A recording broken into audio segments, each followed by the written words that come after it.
salve galãs e galôs! Como diria Caetano Veloso, alguma coisa está fora da ordem. Desde o impeachment de Dilma Rousseff em 2016, tivemos um presidente que foi preso por 580 dias, um vice que ficou preso por um dia e um outro presidente só no aguardo toque da federal na sua porta. Assim, tivemos 4.000 pessoas invadindo a Praça dos Três Poderes e o planejamento de golpe de Estado, que incluía apenas o assassinato do atual presidente, do vice e de um ministro do STF. Como no meme do cachorrinho em meio ao incêndio. This is fine. Se diante disso alguém vier com papo que está tudo bem e que as instituições estão funcionando, pois resistiram ao ataque que sofreram, essa pessoa não sabe diferenciar uma pessoa numa suruba no cruzeiro do Neymar com um acamado com morte cerebral. Ambos até respiram, mas não quer dizer que ambos estejam igualmente bem. Nossa república é a república dos golpes, ou pelo menos das tentativas de golpe. Tivemos casos bem-sucedidos, tais como a proclamação da República e o golpe do Estado Novo em 1937 e 1964. Mas existem os fracassos. Tivemos os integralistas em 1938, querendo derrubar o Estado Novo e sendo rechaçados por Vargas na bala. As revoltas de Jacareacanga e Aragarças contra JK. E tivemos agora o 8 de janeiro. Como me parece que o estilo histriônico e popularesco do bolsonarismo não merece uma denominação tão neutra, 8 de janeiro, prefiro chamar esse dia de Bolsonarada. Uma tentativa de golpe liderada por milicos inaptos, apoiados por senhorinhas e desempregados que passaram meses na frente de quartéis e que, pelo visto, não foi pra frente pela desaprovação do tio Sam. Afinal de contas, somos um país tão subserviente que não conseguimos nem dar golpe em nós mesmos sem autorização dos patrões globais. Ao contrário do que o bolsonarismo defende, não foi apenas um bando de velhinhos depredando palácios ou só uma conversinha à toa no Zap Zap. Pode-se dizer que, assim como em Um Crime Comum, tivemos um autor intelectual para a Bolsonarada, Olavo de Carvalho. Sim, aliás, tem falado pouco ele, né? Vocês podem encontrar no canal da deputada Bia Kiss, 9 anos atrás, Olavo abertamente defendendo o que ele chamava de desobediência civil pacífica. Aqui você encontra o desenho do que culminou na Bolsonarada. Olavo defende abertamente que cidadãos de bem cercassem os palácios e que eles destituíssem os poderosos. Uma sugestão que eu dou, coisa resistência pacífica, vocês cerquem o Palácio Planalto, cerquem o Congresso e deitem na porta das garagens. E quando os negros chegarem de manhã, para você não vai entrar. Nunca mais. Ou você passa de trator em cima da gente, ou manda as Forças Armadas nos fuzilar, que elas não vão fazer, ou então você vai para casa. Simplesmente não reconhece o poder do cara. Ah, mas eu sou senador. Não é não. Provavelmente, Olavo foi influenciado pelo Iron Maiden, que não é o Iron Maiden, que aconteceu nessa época. E olha no que deu a Ucrânia uma década depois. Podemos recuar mais ainda. Em 1999, um patético deputado corporativo do baixo clero, Jair Bolsonaro, já fazia o que a extrema-direita sempre faz. A partir das insatisfações populares, vende como saída uma ruptura violenta contra o tal do sistema. Antes mesmo das noias com voto impresso, Bolsonaro já deslegitimava as eleições como um todo, oferecendo como única solução para o Brasil o morticínio em massa. Através do voto, você não vai mudar nada nesse país. Tá? Nada, absolutamente nada. Você só vai mudar, infelizmente, quando um dia nós partimos para uma guerra civil aqui dentro. Né? E fazendo um trabalho que o regime militar não fez. Matamos 30 mil. Começando com o FHC. Não deixar para fora, não.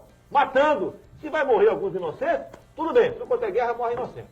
O que não surpreende, vindo de um milico que na década de 1980 elaborou um plano para explodir bombas em quartéis e em sistema de abastecimento de água no Rio de Janeiro em protesto por melhores salários no exército.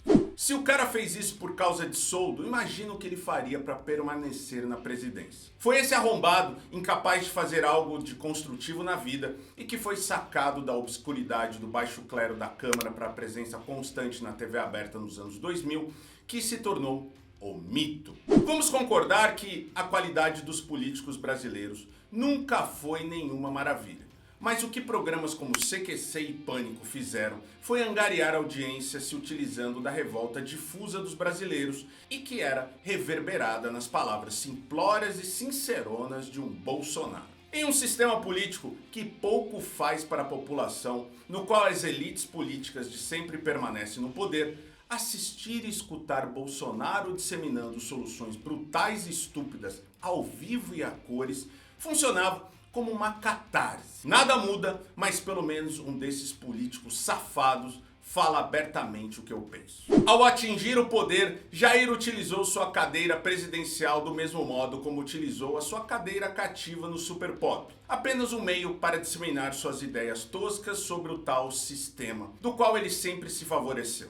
Mesmo como presidente, Bolsonaro e sua trupe não pararam de atacar o sistema, em especial o sistema eleitoral. Segundo o pesquisador Ergon Kugler, Jair Bolsonaro atacou as urnas eletrônicas com informações falsas 183 vezes durante seu mandato como presidente da República. Era a eterna ladainha sobre a urna eletrônica não é segura. A urna eletrônica não é auditável. O código-fonte do software de votação não é aberto. E só o Brasil utiliza a urna eletrônica. Ela é desatualizada. Teve também a urna eletrônica é projetada por empresas privadas. E claro, Jair nunca agia sozinho. Teve até ministro da Defesa pedindo o tal código-fonte, dado que estava disponível para o público desde 2021, inclusive. O bombardeio de ataques, mentiras e bravatas de pescador aplicadas à política nacional se tornou a forma de Jair deixar sua base mobilizada. Ele talvez nunca tenha governado de fato a máquina do executivo, pois suas ações se limitavam a deixar a massa dos bolsomínios sempre excitada e vivendo permanentemente na iminência de que algo grande iria ocorrer. Já presidente, ele acusava sem provas que teria ganho a eleição de 2018 no primeiro turno. Ainda em 2020, o mito produzia mentiras diariamente e sempre os mesmos alvos: STF, Alexandre de Moraes, as eleições. O importante aqui era deixar o Zap Zap e o telegrama bolsonarista sempre afundado em novas explosões de revolta. Assim como o fascismo da década de 30, para o bolsonarismo é preciso manter a base mobilizada contra as instituições estatais e da sociedade civil, especialmente a mídia tradicional. Assim, ao contrário do golpe de 64, a mobilização reacionária de massas não foi desativada jamais, mesmo com ele se tornando presidente, pois não bastava vencer as eleições, era necessário dar de fato um golpe. Caso o objetivo fosse apenas ganhar as eleições, por quais motivos o bolsonarismo continuou nas ruas? São dezenas de ataques durante os 4 anos de mandato. Não poderia citar a todos aqui sob o risco do vídeo ter umas 2 horas. Mas só para lembrar, no dia 7 de setembro de 2021, Jair falava abertamente em desobediência civil, que ele não queria dar golpe, mas que estava sendo forçado a fazer um golpe e que só sairia morto da presidência. Foram 4 anos instigando a população, gente. Não foi do nada que Dona Fátima cagou no STF, não. Foi a criação de um ambiente de instabilidade permanente criado pelo próprio presidente da República. Logo, quando a realidade bateu na porta com a derrota nas eleições em 2022, a reação não poderia ser outra que não colocar mais gente na rua, gente que passou anos sendo abastecida com conspirações e uma realidade alternativa. E nas eleições? Vocês lembram do que a PRF fez, né? E depois, no segundo turno, a preparação do golpe continuou. Os caras arrumaram um argentino que fez uma live provando a fraude nas eleições brasileiras. Observe que a tática é a mesma. Não interessa se é verdade ou mentira, se tem prova ou não. Assim como uma espécie de Virgínia eleitoral, Bolsonaro preza por deixar os seguidores sempre alerta e com a mente excitada com alguma nova mentira espetacular. Quem já conversou com o Minion sabe como é. Nunca a conversa se aprofunda. É sempre um papo que pula de espasmo em espasmo de indignação e conspiração. Bolsonaro não age como político estadista e sim como uma blogueirinha desesperada por views. Logo, na semana após eleições, bastou para Bolsonaro e seus asseclas continuarem a dar moral para seus seguidores, pois a carga explosiva que levaria à tentativa de golpe foi abastecida por anos e anos de fake news e histeria virtual. Bolsonaro não admitia a derrota. não mandava o povo ir para casa e o povo permanecia na frente dos quartéis. E quem estava na linha de frente abastecendo o gado com mais e mais ração de fake news? Braga Neto. O presidente está bem, está recebendo gente, não tem problema nenhum. Tá? Vocês não percam a fé. Não, tá bom. Lá na frente É só o que eu posso falar para vocês agora. Hoje sabemos que nessa época já tinha começado o monitoramento de Xandão e de Lula por parte dos milicos, visando o sequestro e assassinato de ambos. E ainda em novembro, houve a elaboração de uma carta escrita por militares, a patota dos Kids Pretos, para convencer a população e o alto escalão das Forças Armadas a aderirem ao plano. Entre os argumentos utilizados estava uma suposta fraude eleitoral. Jair só abriu o bico mais de um mês após o segundo turno e ainda meteu uma frase que não ficaria mal em um sertanejo dos anos 1990. Dói na alma. A primeira tentativa de botar fogo literalmente em tudo foi na diplomação de Lula. Saldo de 5 ônibus e 3 carros incendiados, uma delegacia depredada e uma tentativa de invadir a sede da Polícia Federal, sem contar, a tentativa de jogar um ônibus incendiado de cima de um viaduto em Brasília. Seria a fagulha para o caos generalizado, mas ninguém foi preso, Guardem bem isso, aqui a PM do DF deu o primeiro sinal de que não faria nada diante de bolsonarista. Tacaram o terror na capital federal e ninguém foi preso. Afinal, não eram terroristas, eram apenas homens de bem, exercitando sua liberdade de expressão. E as conspirações não pararam. Em 14 de dezembro, teve reunião com o ministro da Defesa e os comandantes das 3 Forças Armadas para aderirem ao golpe. E só a Marinha topou.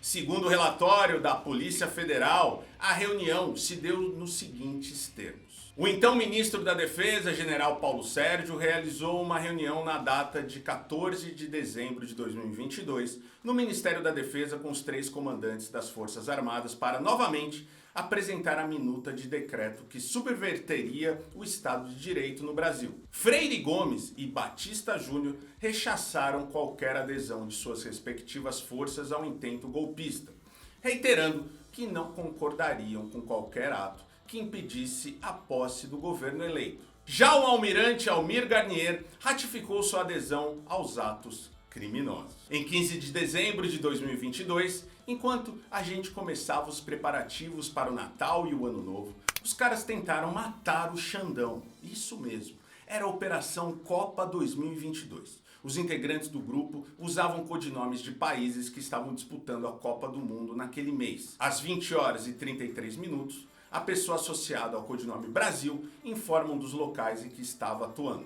O estacionamento em frente ao Gibão Carne do Sol, localizado no Parque da Cidade em Brasília. Em seguida, a pessoa associada ao nome Gana informa que já estava no local combinado.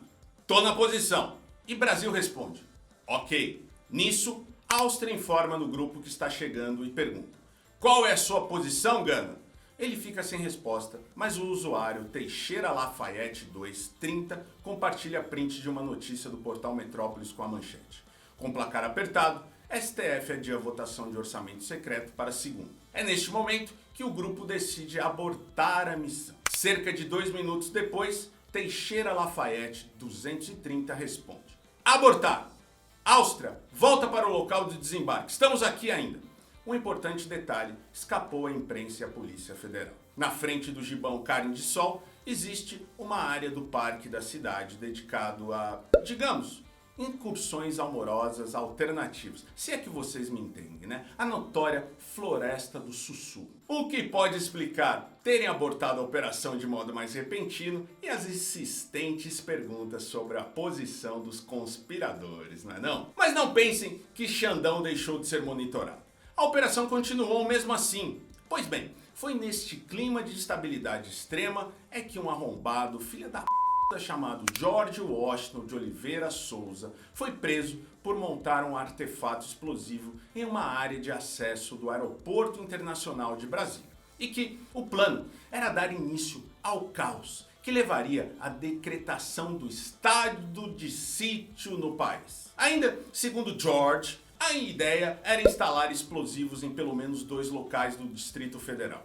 Uma bomba seria implantada em postes próximos a uma subestação de energia em Taguatinga, uma das regiões mais povoadas do Distrito Federal. Agora, se depois de reconstruir todo esse caminho para o golpe, alguém se surpreender com o 8 de janeiro ou com a tentativa de golpe articulada pelos puxa-sacos do Jair, só resta desistir dessa pessoa.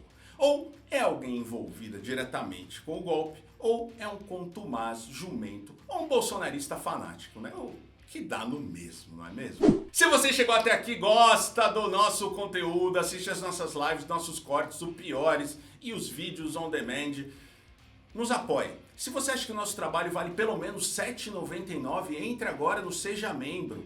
Eu acho que vale, não é mesmo? É o preço de um cafezinho. Também tem o nosso Apoia-se, tem o nosso Pix, a nossa conta corrente, o nosso PayPal.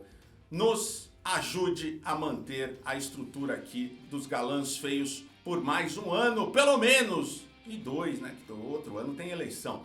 Você também nos siga nas outras redes sociais, Instagram e TikTok principalmente. Se você é um desses que ainda acredita que não houve tentativa de golpe, eu só tenho uma coisa para te dizer, né? Não passarão!